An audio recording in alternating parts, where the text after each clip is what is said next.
Bienvenue à nouveau dans l'émission. Nous sommes rejoints par Larry Johnson, un ancien analyste de la CIA. Merci beaucoup d'être revenu parmi nous et j'adore la chemise. Et mon ami, c'est toujours un honneur d'être avec toi. Alors, vous avez récemment écrit de nombreux articles sur les avancées de la Russie, mais aussi sur les aspects économiques de la guerre. Nous avons vu par exemple l'accent mis sur les frappes contre les infrastructures énergétiques de part et d'autre. Les Russes détruisent les réseaux électriques à travers l'Ukraine, tandis que l'OTAN et l'Ukraine tentent de frapper les raffineries de pétrole en Russie. Mais avec ces attaques contre les navires russes, on semble entrer dans une zone très dangereuse.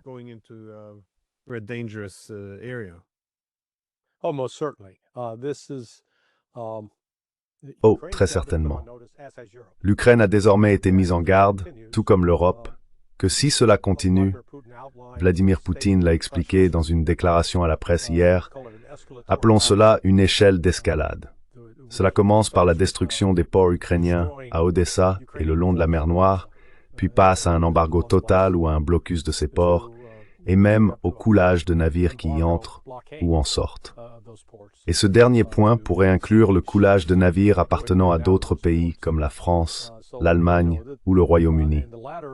Il y a eu hier une attaque contre un navire lié à la Russie au large des côtes du Sénégal. Tiens, le Sénégal n'appartenait-il pas autrefois à une certaine puissance européenne, ou du moins n'était-il pas sous son contrôle? Ah oui, ce serait la France.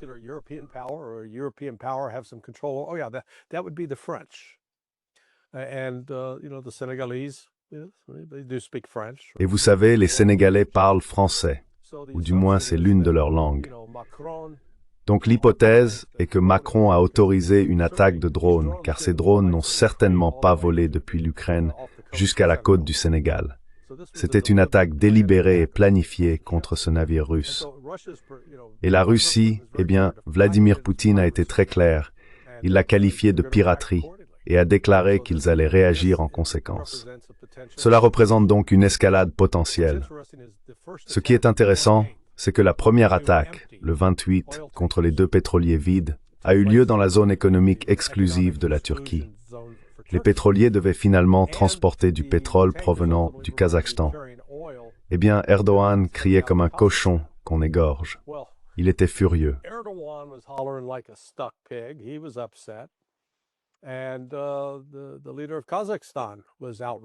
Et le dirigeant du Kazakhstan était indigné. Ainsi, au lieu de chercher à se concilier les faveurs d'autres pays, l'Ukraine a réussi à aliéner deux nations qui, au minimum, auraient pu rester neutres vis-à-vis de la guerre. Cela s'est donc retourné contre elle. C'est fou comme l'Occident part du principe que la Russie dépend des exportations de pétrole et de gaz, et que si on les coupe, la Russie va s'effondrer, que son économie ne pourra pas continuer. Et tu sais, toi qui as vécu, c'est pas vrai. Ce n'est absolument pas vrai. En fait, la part de l'argent provenant du commerce du pétrole et du gaz dans les revenus du gouvernement russe diminue en pourcentage du PIB. Elle n'augmente pas. Elle diminue. Et tu sais, la Russie n'est pas dans une situation où si elle cessait d'exporter du pétrole et du gaz, elle s'effondrerait.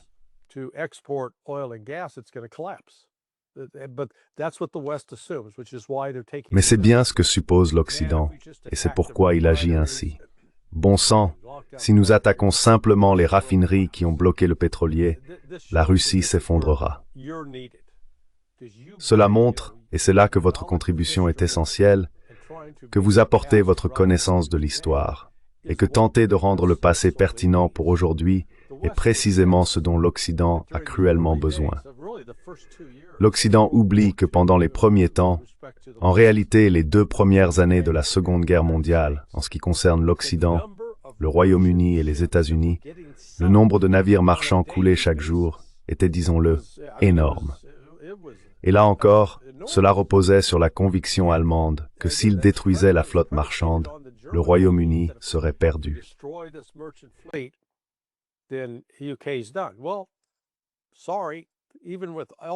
Eh bien, même avec tous les efforts des Allemands pour y parvenir, et ils ont effectivement détruit un nombre important de navires, cela n'a pas empêché l'Occident de se renforcer.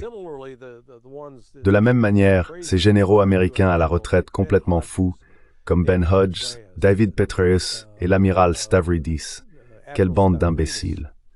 Ce ne sont vraiment pas des types intelligents, car ils continuent de promouvoir cette idée que si nous obtenons simplement des missiles à longue portée et que nous commençons à détruire les dépôts de ravitaillement en Russie, à frapper tel ou tel site, alors la Russie sera contrainte de s'effondrer.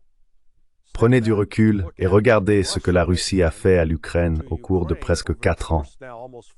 Regardez le nombre de missiles et de drones que la Russie a tirés sur l'Ukraine.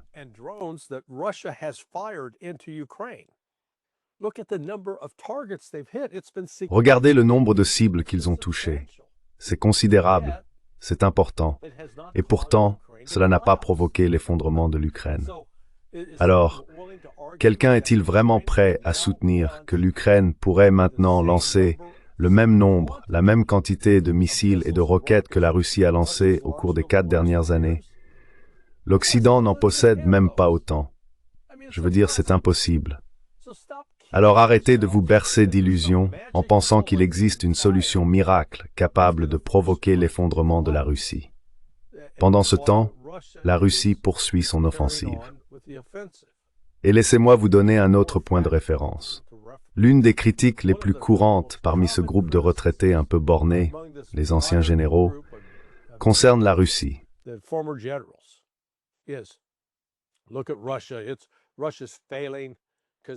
Regardez la Russie. La Russie échoue parce qu'elle ne prend presque aucun territoire. Elle avance à peine. Elle n'a pratiquement rien accompli. Très bien. Nous avons maintenant appris qu'en novembre 2025, la Russie a capturé 700 km² de territoire à l'intérieur de l'Ukraine. Pour mettre cela en perspective, c'est 2 fois la taille de Gaza. Regardez ce qui s'est passé à Gaza, où l'armée israélienne contrôle tout le périmètre. L'armée israélienne affronte un groupe d'insurgés armés de fusils, de pistolets, d'armes de poing, de quelques mortiers rudimentaires, mais ils n'ont pas d'artillerie, pas de chars, pas de véhicules blindés, pas de soutien aérien. Ils ne disposent d'aucun des avantages en matière de renseignement.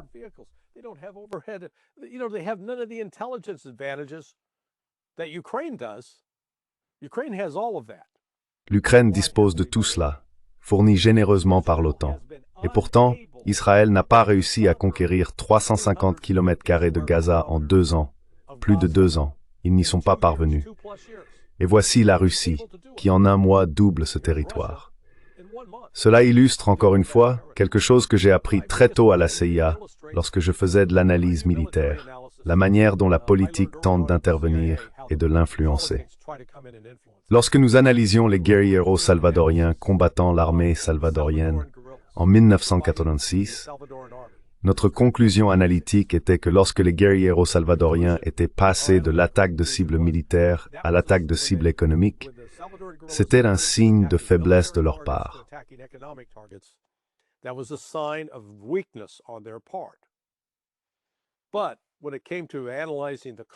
Mais lorsqu'il s'est agi d'analyser les contrats, quand les contrats attaquaient des cibles économiques plutôt que des cibles militaires, nous avons subi des pressions pour dire « Oh, c'est une grande réussite militaire. Il suffit d'appliquer la même règle, n'est-ce pas? Ce qui est bon pour l'un l'est pour l'autre. » Ce que nous voyons de la part de la Russie, c'est qu'elle ne bat pas en retraite. Elle avance régulièrement. En fait, ce rythme de progression s'est considérablement accéléré au cours des 3 derniers mois, depuis septembre. Et c'est pourquoi nous voyons l'Occident si paniqué, essayant de pousser à des négociations pour sauver l'Ukraine.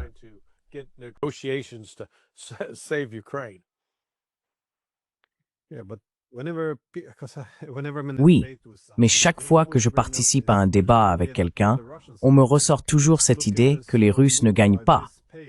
Regarde la lenteur de leur progression. À ce rythme, il leur faudra des décennies avant d'atteindre le Dniepr. C'est un peu ça leur logique. Oui, eh bien c'est soit de la stupidité, soit de la malhonnêteté. Parce qu'en même temps, ils reconnaissent qu'il s'agit d'une guerre d'usure. Alors, pourquoi la Russie gaspillerait-elle beaucoup d'hommes et de matériel à attaquer des lignes bien fortifiées, en subissant toutes ces pertes, si au final, cela ne mènerait qu'à une défaite.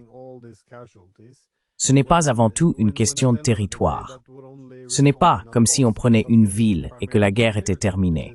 C'est une guerre d'usure, où l'on cherche à détruire l'armée ennemie.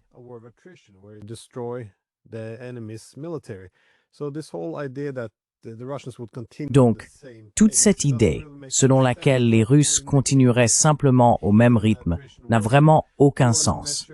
C'est un mauvais indicateur. Dans une guerre traditionnelle, on cherche à mesurer le nombre de pertes. Et si l'on regarde ce qui s'est passé au cours des presque 4 dernières années, les Ukrainiens sont à court de main-d'œuvre. Ils font face à une pénurie massive. Leur équipement militaire, eh bien, l'ensemble de l'OTAN a vidé ses stocks d'armes et les a épuisés aussi. Les désertions augmentent, le moral est bas. Et tous ces centaines de milliers de soldats ukrainiens, qui étaient autrefois bien armés et solidement retranchés, ces fortifications se trouvent désormais derrière les Russes. Ils les ont prises. Donc, devant eux, il n'y a plus de fortifications et de moins en moins de soldats ukrainiens.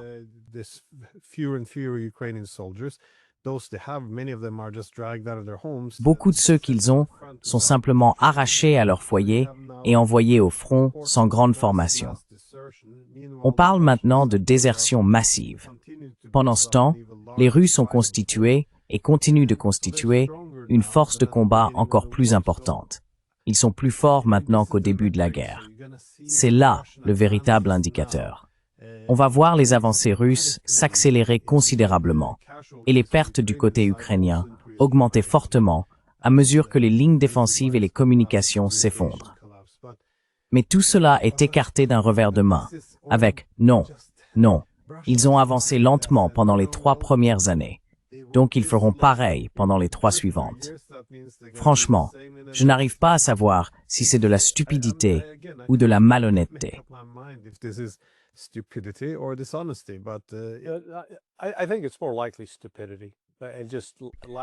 Je pense qu'il s'agit plutôt de stupidité et simplement d'un manque de... Enfin, ce ne sont pas de bons analystes. J'y ai beaucoup réfléchi, et peut-être aurais-je dû en arriver à cette conclusion bien plus tôt. Mais je crois voir maintenant très clairement pourquoi nous avons observé ce qu'ils appelleraient une relative lenteur des attaques en 2022, 2023 et 2024. Et pourquoi à présent, nous voyons une accélération spectaculaire en 2025. Le premier fait est que les forces terrestres totales de la Russie au début de l'opération militaire spéciale comptaient environ 450 000 soldats d'active, peut-être près de 500 000. La Russie n'est initialement entrée en Ukraine qu'avec entre 125 000 et 180 000 soldats au sol. Et leur objectif, qu'ils ont atteint, était de mettre suffisamment small options sur l'Ukraine pour négocier ce que le gouvernement ukrainien a fait.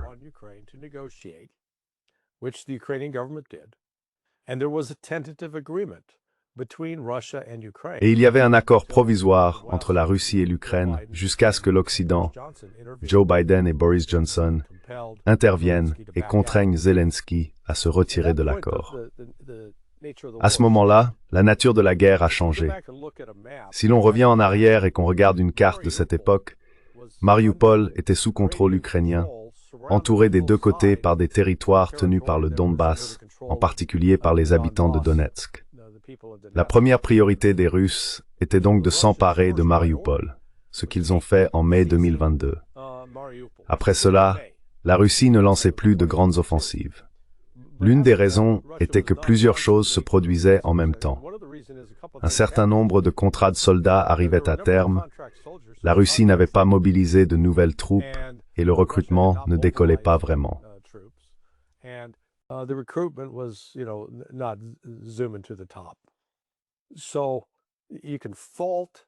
On peut reprocher à l'état-major russe de ne pas avoir préparé un bon plan B, du genre « D'accord, si notre stratégie de négociation échoue, il faut que le plan B soit prêt à être lancé. » Ils sont passés à ce plan en septembre avec la mobilisation de 320 000 réservistes, puis ont augmenté le taux de conscription et commencé à recruter de nouveaux soldats sous contrat. Mais ce n'est pas parce qu'on les enrôle en septembre ou qu'on leur dit Présentez-vous à la base la semaine prochaine, que tout le monde est formé, équipé et prêt à partir.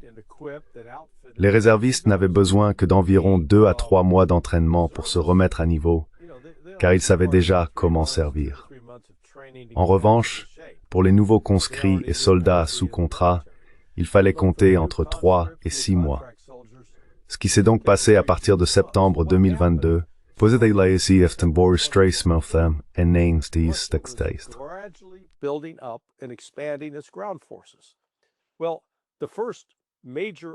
Eh bien, la première grande offensive des Russes a été dirigée contre Bakhmut. Là encore, la tactique de la Russie consistait à minimiser les pertes. Ils n'allaient pas utiliser des assauts en vagues humaines, comme vous savez, ceux pour lesquels Georgi Zhukov était connu pendant la Grande Guerre patriotique. Mais une fois le territoire conquis, dispose-t-on de suffisamment de troupes pour le tenir? L'état-major russe planifiait cela, en sachant quand de nouvelles unités deviendraient disponibles. Et encore une fois, surtout avec des conscrits et des soldats sous contrat, on a affaire à des personnes sans expérience du combat.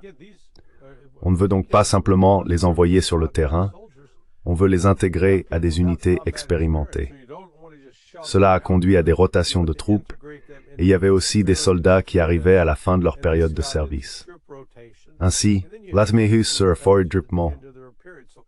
The Russian army was gradually building up, and it did not have sufficient force. Et elle n'avait pas une force suffisante pour lancer plusieurs attaques, les soutenir, puis sécuriser le territoire une fois leurs objectifs atteints. Le premier grand mouvement a donc eu lieu à Koursk lorsqu'ils ont finalement mis en déroute tous les Ukrainiens de cette région. Cela a commencé avec l'offensive de Souza, dirigée par le général Avdi Alodinov. Ensuite, nous avons vu l'offensive s'étendre depuis Sumy et Kharkiv. Pas beaucoup à Louhansk, car Louhansk était déjà sous contrôle, puis à Donetsk, Zaporizhia et Kherson. J'ai dit qu'en un mois, nous avons vu la Russie prendre un territoire 2 fois plus grand que Gaza. C'est significatif. La raison pour laquelle ils n'ont pas avancé plus vite auparavant tenait en partie au manque de main-d'œuvre formée et préparée.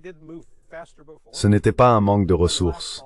La production industrielle atteignait ses objectifs assez rapidement.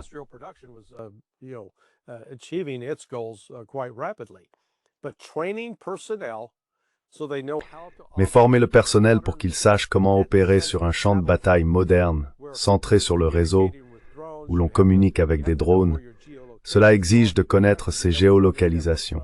Il faut comprendre ce qu'est la puissance de feu. Vous savez, il y a énormément d'informations à assimiler, qu'on n'acquiert pas simplement en lisant un livre ou en suivant une semaine de formation.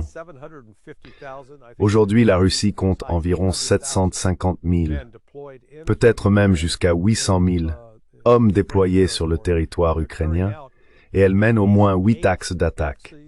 Sur chacun d'eux, elle progresse, ce qui place vraiment les Ukrainiens dans une situation terrible. Il faut déterminer où se défendre. L'Ukraine n'a pas assez de main-d'œuvre pour se défendre contre 8 points de contact distincts. Donc, oui, c'est là que je veux en venir. Je pense que les gens qui tiennent ces arguments du genre « Oh, regardez comme ils avancent lentement », en particulier les généraux américains, je leur dirais de se taire.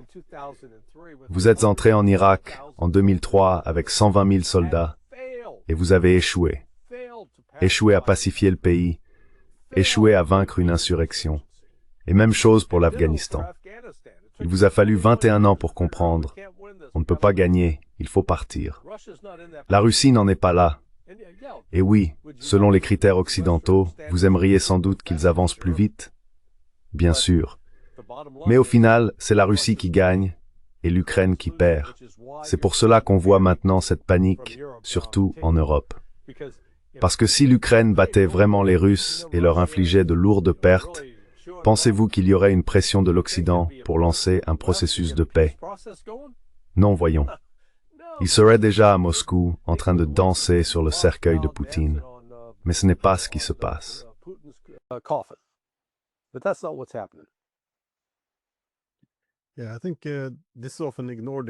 Oui, je pense que cela est souvent ignoré en Occident, que la guerre a changé de dynamique depuis février 2022.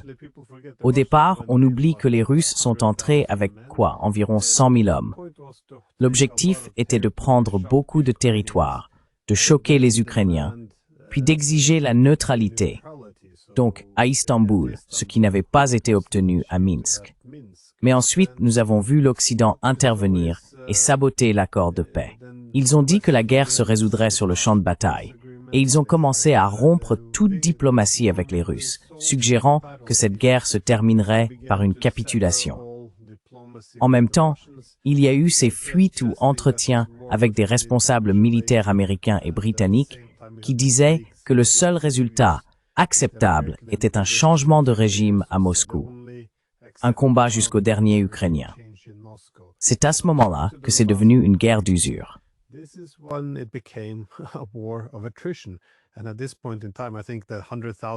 À ce moment-là, je pense que ces 100 000 hommes dispersés sur un territoire aussi vaste en Ukraine étaient extrêmement exposés. Les Russes ont donc fait, je suppose, ce qui semblait le plus sensé. Encore une fois, il ne s'agissait pas principalement de territoire. Ils ont resserré les lignes de front, se sont retirés de Kherson et de Kharkov, puis ont renforcé les lignes défensives. Les Ukrainiens sont venus, comme ils l'avaient fait à l'été 2023, et ils ont été anéantis. Pendant ce temps, tout en défendant, les Russes constituaient une armée massive à l'arrière, augmentant la production industrielle d'armement. Ensuite, l'étape suivante. Ils sont passés à l'offensive. Maintenant, ils écrasent tout sur leur passage. Les Ukrainiens ont perdu, ils ont manqué d'hommes. L'OTAN a manqué d'armes. Et oui, le problème, je pense, c'est qu'en Occident, nous avons créé un récit parce que nous voulions nous battre jusqu'au dernier Ukrainien.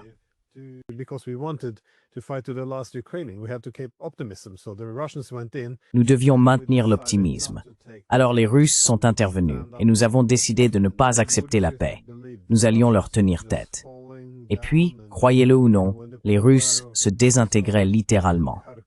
Vous savez, quand ils se sont retirés de Kherson et de Kharkov, c'était parce que, eh bien, nous combattons simplement mieux qu'eux, n'est-ce pas? Les Russes sont arriérés. Nous avons donc créé ce récit de victoire. À présent, nous nous retrouvons dans une position très embarrassante. Cela fait presque 4 ans que nous clamons « Nous gagnons, nous gagnons ». Et notre proxy ukrainien est sur le point de s'effondrer. Les dirigeants européens ne savent pas quoi faire, si ce n'est d'escalader. Mais c'est là que je pense, comme l'a dit Poutine, que l'hypothèse selon laquelle il traiterait les Européens comme les Ukrainiens était fausse. Il les traiterait bien plus durement.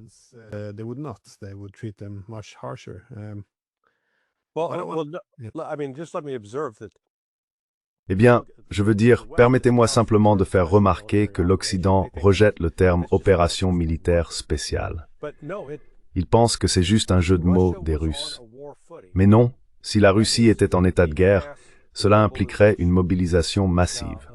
Or, Stanislav Karpivnik, je crois que vous l'avez interviewé, alias Stas, a autrefois servi dans l'armée américaine, prêt à être promu major lorsqu'il a démissionné de sa commission et est retourné en Russie. Mais il y a au moins 5 millions de réservistes russes qui pourraient être appelés. Stas a même dit que le chiffre se rapprochait plutôt de 10 millions. Donc la Russie n'a même pas commencé à mobiliser cela.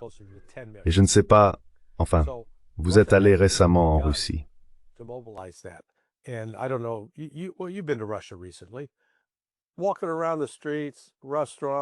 En se promenant dans les rues, les restaurants et les magasins, on ne devinerait pas qu'une guerre est en cours.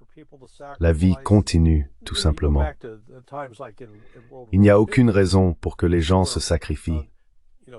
On repense à des périodes comme la Seconde Guerre mondiale, quand aux États-Unis, on ne pouvait pas acheter de voitures neuves, la nourriture était rationnée, on avait des cartes de rationnement, et il y avait des contrôles stricts sur les approvisionnements, parce que tout devait être consacré à l'effort de guerre. Ce n'est pas le cas actuellement en Russie. Mais cela pourrait arriver. Ce qu'on a vu, c'est que la Russie accumule une grande variété d'armes, car désormais l'état-major ne veut pas répéter l'erreur commise en mars 2022. Ils avaient un plan A, mais pas de plan B bien élaboré. Maintenant, ils en ont un.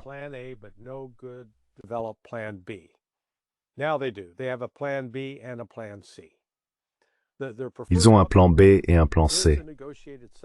Leur issue préférée est un règlement négocié et un retour à des relations plus ou moins normales avec l'Occident, mais avec la compréhension que leur avenir ne se trouve pas en Occident.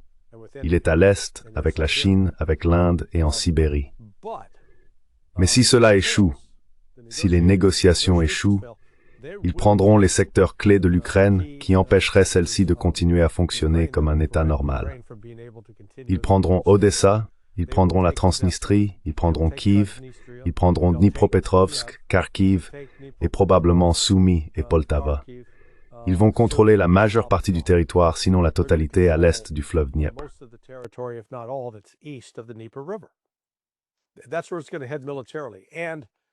C'est dans cette direction que la situation va évoluer sur le plan militaire. Et si l'Europe décide d'intervenir pour tenter d'arrêter tout cela, la Russie est prête à entrer en guerre contre l'Europe. Certains pensent qu'ils vont utiliser des armes nucléaires tactiques.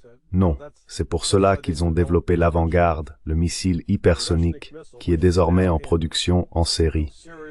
Il n'y en a pas qu'un ou deux. Et c'est pour cette raison qu'ils ne l'utilisent pas régulièrement. Il est réservé au cas où le pire se produirait. La Russie est dans une position unique pour détruire militairement l'Europe. Je veux dire, juste pour montrer à quel point la situation est mauvaise pour les Européens, il existe un plan de paix modifié en 28 points.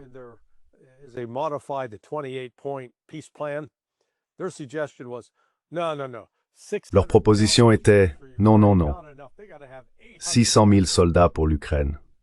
Ce n'est pas suffisant. Il en faut 800 000. Les armées combinées de l'Allemagne, de la France et du Royaume-Uni comptent moins de 500 000 hommes. Et vous savez, quelle est la population de ces trois pays? Bien plus de 120 millions à eux trois, je dirais.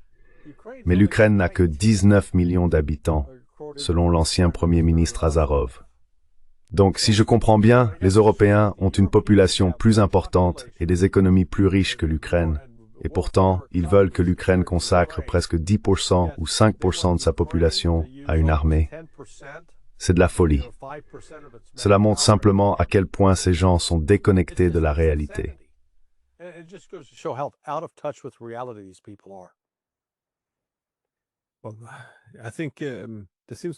Je pense qu'il semble y avoir une certaine préparation en vue d'une possible attaque européenne, car il y a eu des rapports, même dans les médias occidentaux, indiquant que tout ce nouveau matériel, tous les chars et de nombreux véhicules blindés ne sont pas envoyés au front.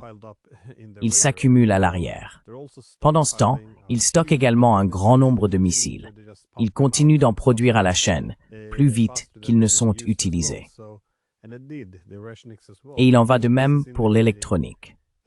Tout cela indique qu'ils se préparent à la fin de cette guerre, car les Européens peuvent soit accepter qu'ils ont perdu cette guerre par procuration, soit passer à une attaque directe.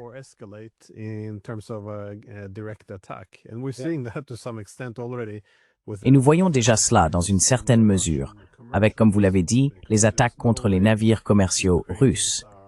Car il n'y a aucun moyen que les Ukrainiens soient... Eh bien, c'est comme suggérer que les Ukrainiens étaient derrière Nord Stream. Cela n'a vraiment aucun sens. Mais avec ces 800 000, quel est selon vous l'objectif? Pourquoi les Européens insistent-ils sur 800 000? C'est un chiffre absurde pour une armée en temps de paix. Est-ce pour fixer des conditions qu'ils savent vouer au rejet afin de bloquer tout accord de paix? Ou est-ce pour s'assurer que l'Ukraine ne puisse plus faire la guerre à nouveau, qu'ils ne veuillent qu'un cessez-le-feu temporaire?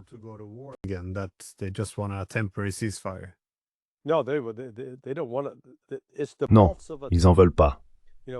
C'est le même patron qu'avant. Vous savez, avec l'accord de Minsk II, le premier cas en janvier 2015, il a été créé pour donner du temps à l'Ukraine afin de reconstruire son armée. Il a été présenté comme un accord de paix, et il a été signé entre le gouvernement ukrainien et les dirigeants du Donbass. Mais en réalité, comme l'ont ensuite admis Angela Merkel et confirmé François Hollande, l'ancien président français, tout cela n'était qu'une supercherie.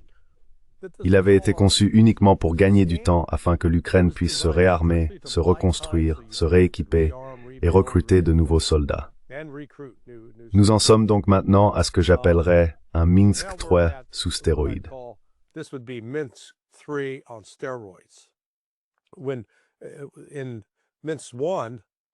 Pendant Minsk I ou Minsk II, avant que les négociations ne soient finalisées, Merkel saute dans un avion parce que l'armée ukrainienne est encerclée près de la ville de Debaltsev.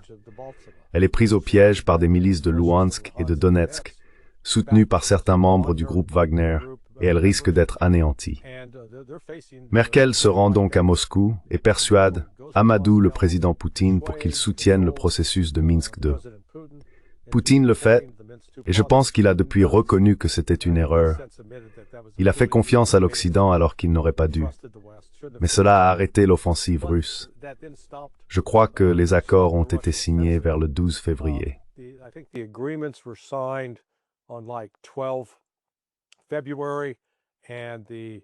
Février, et la bataille de Debaltsev s'est terminée 6 jours plus tard. Mais l'accord n'a jamais vraiment été respecté. Les Ukrainiens s'en sont simplement servis pour gagner du temps. Eh bien, c'est ce qu'ils essayent de faire maintenant, sauf qu'il est trop tard. La Russie ne va pas tomber dans le piège, tu sais, le coup de la banane dans le pot d'échappement. C'est une référence à un film d'Eddie Murphy, le flic de Beverly Hills. Je l'ai vu. Je ne vais pas tomber dans le coup de la banane dans le pot d'échappement. Eh bien, c'est la Russie maintenant. Ils comprennent qu'ils ne vont pas se faire berner par l'Occident. Ils ont formulé leurs exigences de manière très claire, très précise, et ils ne comptent pas y renoncer.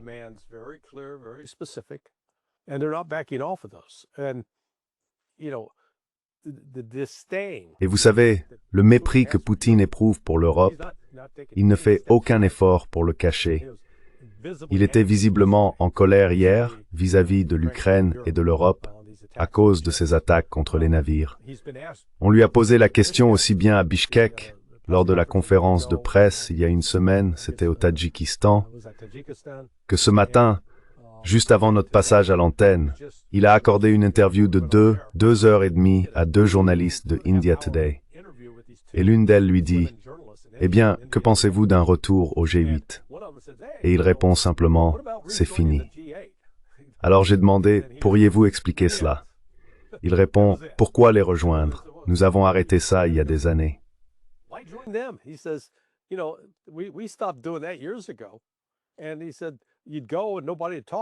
Et il a dit, « Tu irais là-bas et personne ne te parlerait. Alors c'est comme pourquoi y aller? Tu sais, ils veulent être en colère contre nous. Donc si tu vas pas t'asseoir pour discuter, il vaut mieux que je passe mon temps à parler avec des gens qui veulent vraiment parler. Et c'est, tu sais, ton ami et le mien, Sergei Karaganov, il a été l'une des voix principales à dire, eh bien, comme nous en avons parlé la dernière fois que j'étais avec toi, tu as écrit un livre à ce sujet, sur le fait que la Russie se détourne de l'Occident et renforce ses relations avec l'Orient, et que c'est vraiment l'avenir de la Russie. Et je pense que c'est là que toute cette guerre a accéléré ce processus.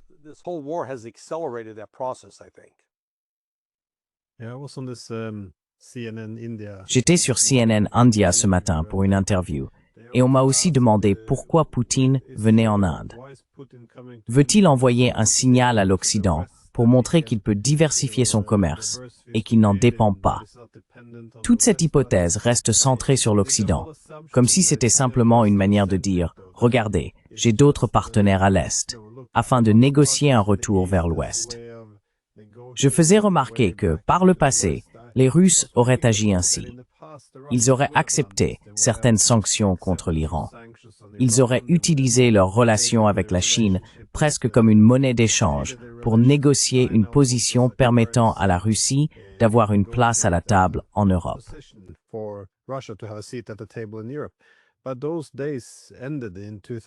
Mais ces jours ont pris fin en 2014. C'était la conséquence du renversement du gouvernement en Ukraine. Et j'ai souligné que lorsque les Russes ont signé l'accord Power of Siberia 2, 30 ans de gaz provenant de l'Arctique, qui était destiné à l'Europe, mais va désormais vers la Chine, il ne s'agissait pas d'envoyer un message à l'Occident du type « Nous pouvons vivre sans vous ». Ils se découplent. Leur économie se réoriente vers l'Est. Et les Indiens jouent un rôle très important dans cette constellation, car ils ne veulent pas mettre tous leurs œufs dans le panier chinois. Sinon, on se retrouve avec un système bipolaire, dominé par les États-Unis et la Chine. Ainsi, si la Russie et l'Inde coopèrent, ils se diversifient et évitent toute cette dépendance vis-à-vis des deux plus grandes puissances.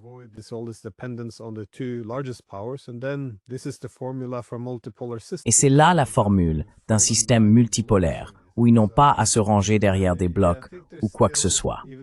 Oui, je pense que même les Indiens continuent de voir une partie de cela à travers une lentille occidentalo-centrée, comme si la Russie voulait encore réintégrer le G8, tu sais, raviver les objectifs des années 990. Mais ça, c'est fini, c'est mort. Les principales économies avec lesquelles ils veulent désormais s'intégrer se trouvent à l'Est. C'est simplement la réalité. Laisse-moi te poser une dernière question, cependant, parce que j'ai lu qu'il y avait eu un appel téléphonique divulgué à propos de dirigeants européens, tu l'as probablement vu, disant qu'il fallait se méfier de Zelensky, parce que les Américains et les Russes préparent quelque chose de louche.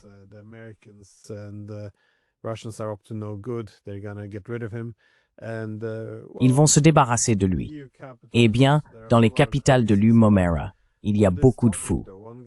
Mais sur ce sujet, on a l'impression que bon nombre des efforts actuels de lutte contre la corruption, non pas qu'ils soient faux, je veux dire, la direction ukrainienne a toujours été extrêmement corrompue, relève aussi d'une tentative des États-Unis d'écarter Zelensky. Je sais que si cela se produit, bien sûr, le Royaume-Uni ne verrait aucun inconvénient à pousser Zaluzhny. L'Allemagne préférait probablement Klitschko. Mais voyez-vous les États-Unis chercher au moins à affaiblir la position de Zelensky comme moyen de faire passer cet accord de paix.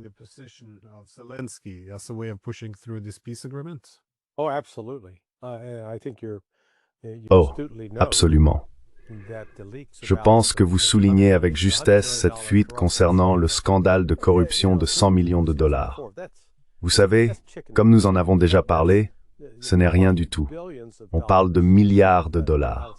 Sur 360 milliards, les estimations indiquent qu'entre 50 et 100 milliards ont été détournés. Et je vous garantis que lorsque l'enquête sera enfin terminée, il y aura des membres du Congrès américain, aussi bien à la Chambre qu'au Sénat, qui auront reçu des millions de dollars. Un sénateur a touché environ 16 à 17 millions, un autre autour de 23 millions. L'un est républicain, l'autre démocrate. C'est donc une corruption bipartisane. Pensez-vous qu'il soit possible que Kaja Kallas soit payé en secret par le régime de Zelensky?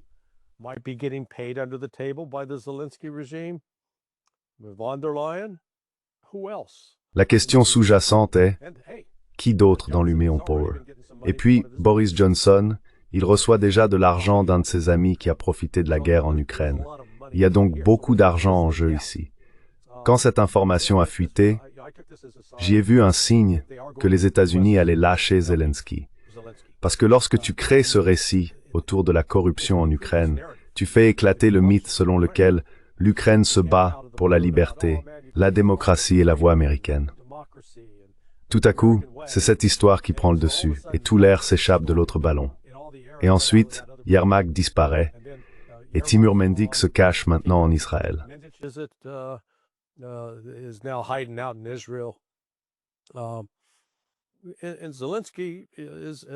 Et Zelensky, je pense qu'il est désormais un homme mort en sursis. Le test sera de voir, va-t-il survivre ou sera-t-il éliminé? Le problème avec Zelensky, c'est que, vous savez, Poutine a clairement déclaré cette semaine que Zelensky est un criminel et illégitime, et qu'ils ne vont pas négocier avec un président illégitime. Eh bien, si Zaluzhny revient et est simplement nommé président, lui aussi serait un président illégitime. À moins qu'il ne suive l'ordre de succession constitutionnelle défini dans la constitution ukrainienne. Je ne connais pas parfaitement ce texte, Mais ce n'est que si Zaloujny est nommé président conformément à la constitution ukrainienne que je pense que les Russes seraient disposés à envisager de lui parler dans le cadre de négociations sérieuses. Mais la Russie ne renoncera pas à rendre le moindre territoire qu'elle occupe actuellement.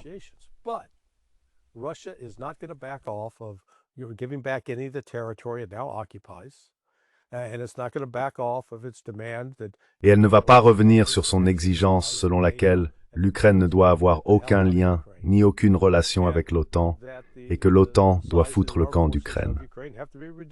La taille des forces armées ukrainiennes doit également être réduite afin que la Russie ne soit plus confrontée à une menace. Et pour ceux qui pensent qu'il ne s'agit que d'arguments dont la Russie finira par faire des concessions, elle n'en fera pas.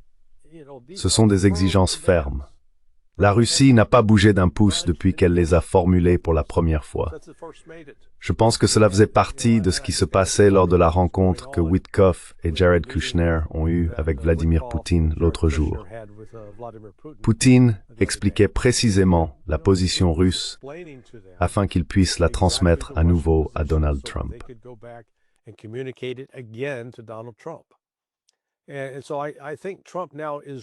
Je pense que Trump est désormais prêt à prendre ses distances avec l'Ukraine.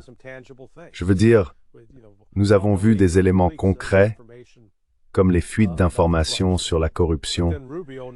Et puis, Rubio n'a pas assisté à la réunion ministérielle qui s'est tenue hier ou avant-hier, la première fois dans l'histoire de cette réunion qu'un secrétaire d'État américain n'était pas présent. Il y a aussi des rapports de Steve Bryan, un ancien responsable de la défense sous l'administration Bush, un haut fonctionnaire du département de la Défense. Il a déclaré que toute l'aide déjà en cours d'acheminement vers l'Ukraine avait été coupée, arrêtée. Donc cela ne va pas aller plus loin. À mesure que les jours s'assombrissent, à l'approche du 20 décembre, c'est une assez bonne métaphore de ce qui se passe en Ukraine. Cela devient de plus en plus sombre chaque jour.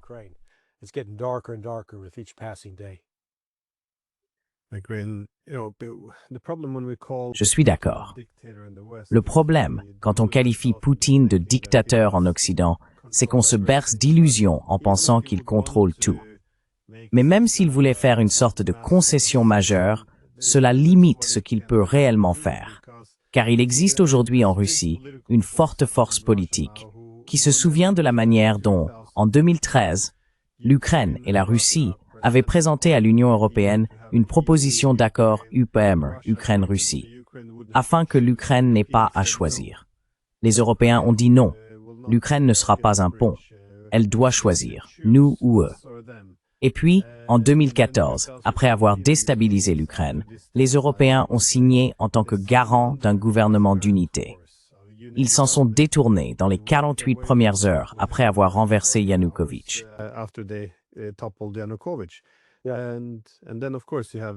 Et puis, bien sûr, il y a eu les accords de Minsk, qui étaient également une fraude après la défaite de Debaltsev, sapant, ou en substance, annulant le résultat des élections, le mandat de paix que Zelensky avait obtenu en 2019, sabotant les pourparlers d'Istanbul en 2022, puis boycottant la diplomatie pratiquement tout au long des 3 dernières années. Pourquoi imaginez que, encore une fois, Poutine dise soudainement « Eh bien, cette fois, nous allons devoir faire confiance à l'Occident.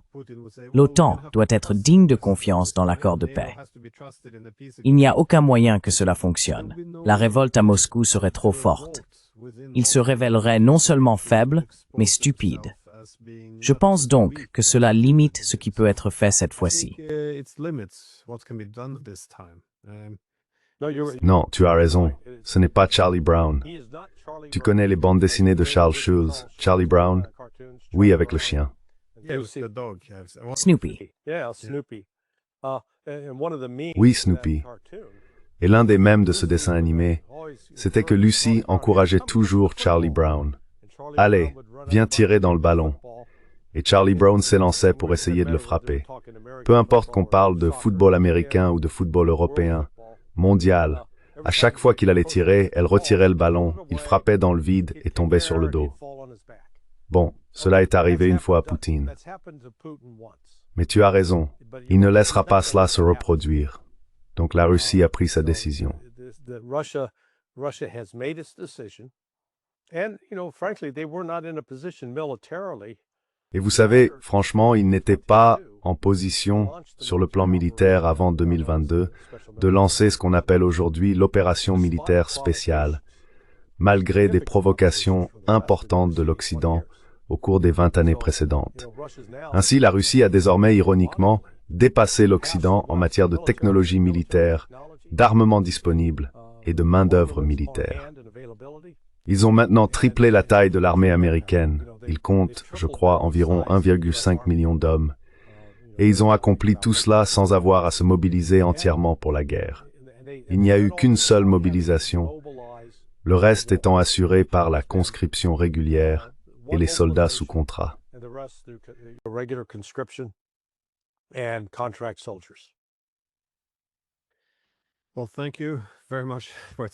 Eh bien, merci beaucoup d'avoir pris le temps. Et pour les auditeurs, veuillez consulter sonar21.com, le site web de Larry Johnson, où il publie d'excellents articles presque tous les jours.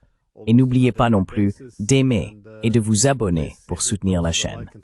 Merci donc, Larry. Merci, Glenn. C'est toujours un plaisir de m'asseoir et de discuter avec vous.